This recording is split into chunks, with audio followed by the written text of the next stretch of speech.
Hey guys, welcome to day 4 sweet treats. These sweet treats kind of go along with our rustic decor that we had on day 3 yesterday. This is an oldie but a goodie. We got lots of new subbies here. Join our hosts, Miss Brenda, Rustic and Lace DIY, and Miss Jackie from Crafting and Mimi's World. Check that description box for their channel links and the playlist. So I started with this chair that my best friend Randy, thank you Randy, gave me. She found in the dumpster. I'm going to sit here and I'm going to dismantle it, beat it apart. I got a good piece of wood out of the middle of that from the seat, and I also am going to take all those spindles. Here's project number 1. I'm going to start with the skinny spindles out of the back of the tray, or chair, not tray, you know. I guess it got more than my throat. I'm going to cut them in half. And as you see, I didn't just cut them in half. I cut them wonky. But you know what? That's okay. I like wonky. Wonky's good. I'm so sorry about my voice, guys. I'm taking the end and I'm cutting the ends off. I already cut the ends off of each one. Now I'm going to sand the ends on each one. And I'm going to wipe them all down, make sure they're nice and smooth. So there we go. And those little ends that you see that aren't white, I end up cutting those off too because I didn't like it. I'm going to take 3 different kinds of thread, and we're going to do the snip and rip here in just a little bit. But right now, before we do that, I am going to take my antique wax from Waverly, and I'm going to give them a good rubbing with just a dry paper towel. I'm not using a wet wipey because I wanted quite a bit of that to stay on. So I'm just giving them all a good rub. I'm not going to put you through all that misery, but I do that to all of those guys. And then I'm taking them, rolling them around. There was a couple spots like where I held on to it, didn't get enough. Okay, so we're going to let those guys dry over there. Now we're going to do the snip and rip with these 3 different kinds of fabric that I got at the Dollar Tree, but it's been in my stash for a while. I'm going to show you that we're just barely going to take it and we're going to just snip a little end of it. Watch, watch, watch. See? Snip. There we go. See? Just a little bit. And I'm going to do that 3 times.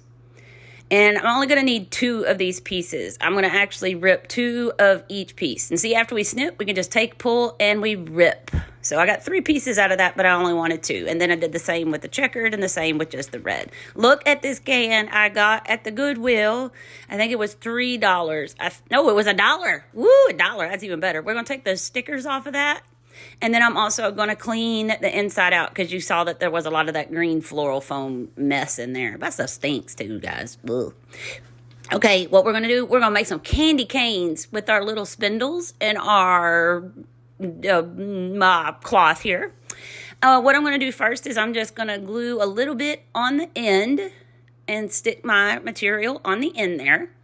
And then what I'm going to do is I'm going to take it and kind of fold it down, wrap it around. I am sure there's a much better way to do this, a much easier way to do this, a much better way to make this look better.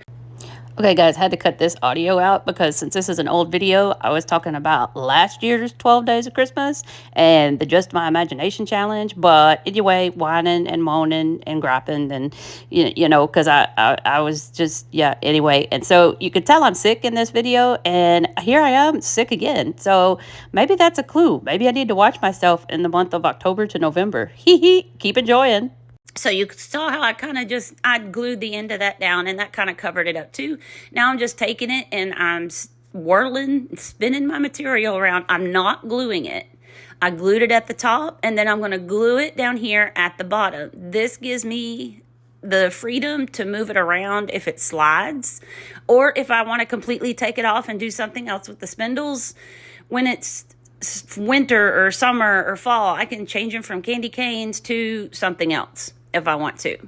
So I'm just gluing the ends on, and I'll cut that extra off just right along the edge, and then I'll glue that little tip down that was sticking. And I'm going to do that. I have 6 strips. I have 6 of the spindles that I cut. And so we're going to make 6 candy canes, 2 of each different fabric. And there you go. We got 2 striped, 2 checkered, and 2 with the red. There's our candy cane sticks. Aren't those so cute? You're probably thinking, well, why didn't you make more? Well, here's why. I forgot to hit record. I'm so sorry. I just had some pine needle floral and some other plastic frosted floral.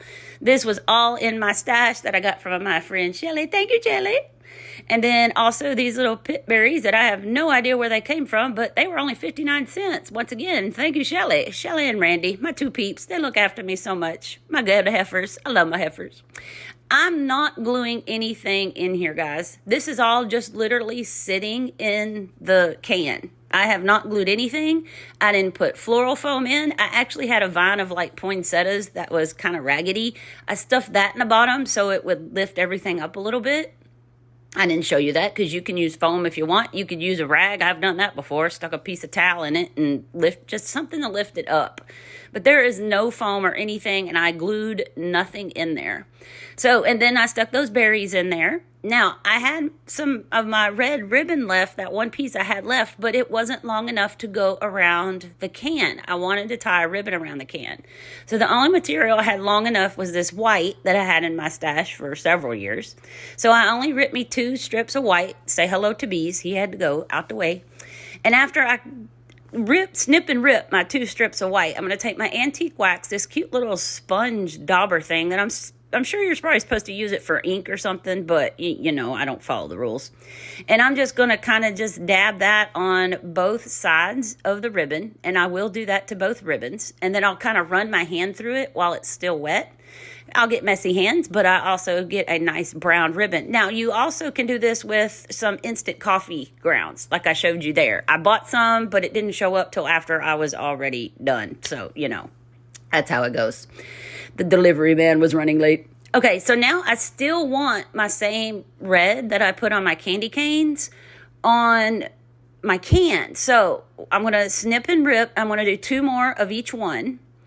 And what I'm going to do is I'm going to take my white, and I'm sorry you can't see this very well. I tried to change my camera angle, and I didn't like it. So later on in the video, I go back to my other way I was doing because, yeah, I thought you'd see better coming down, but you can't. I like it better at an angle. Anyway, I take the 2 ribbons that I ripped and antiqued, and I tied them around. I just tied one time.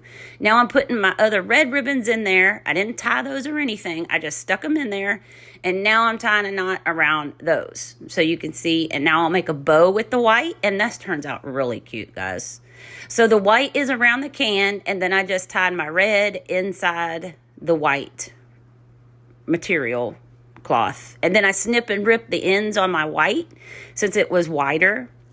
And I wanted it to all have that shaggy, raggedy look. Yeah, there's a lot of strings everywhere. They pull off because you're fraying the material, but I absolutely loved it. Now, obviously, the red strings materials is ribbons, whatever you want to call them. Feel free. Call them what you want. Are obviously too long. So I'm going to take my pinking shears over here that you could use to cut zigzags so that it doesn't ravel as much. And I'm going to cut the ends off. And I must have hacked and whacked at this for probably a good 5 minutes, but I'm not going to bore you with all that. It's not even, it's not perfect, but I like it. And that's what matters. You do you, boo. Okay, so of course, if you've watched my channel before, you know I like me some gnomies. So I had my little gnome picks here that came from the Dollar Tree, and I stuck her in, and then you'll see later at the end of the video in the final review that it's a review of what I've done. Yeah, you're viewing it again. But there was another one I had that had a little gray hat, so it's kind of like a little girl and a boy. Anyway, I had some pine cones in my stash, and I just took 3. I like to do things in 3s. I saw other people doing that, so I do that, and I really like the odd number. Anyway, that's why there's 3 odd of the frosted little sprigs there too. Okay, back to what I'm supposed to be doing. So you saw I had those little like wooden stickers from the Dollar Tree that I've had. And I'm taking my antique wax, dry paper towel again, not a wet one. Taking a dry one, and I'm just wiping the front of that candy cane. Okay, and we're going to take it, and I'm going to pull the sticky sticker off the back because I'm just going to use my hot glue to get this on. I'm just going to use my glue pen, which works amazing, and I'm going to take it, and I'm going to glue it right in the middle of my white right there. Press and hold it, and I'll sit and fluff, and I must have fluffed and rearranged this thing for hours, but I didn't put you guys through that misery. But isn't that cute? And see, there he is. You see the little gray one up there? Oh, isn't he so cute? So guys, hope you liked your candy canes. I hope you've liked, subscribe, comment, share, check that playlist link out. And I just love y'all so much. Thank you for tolerating me. Mwah.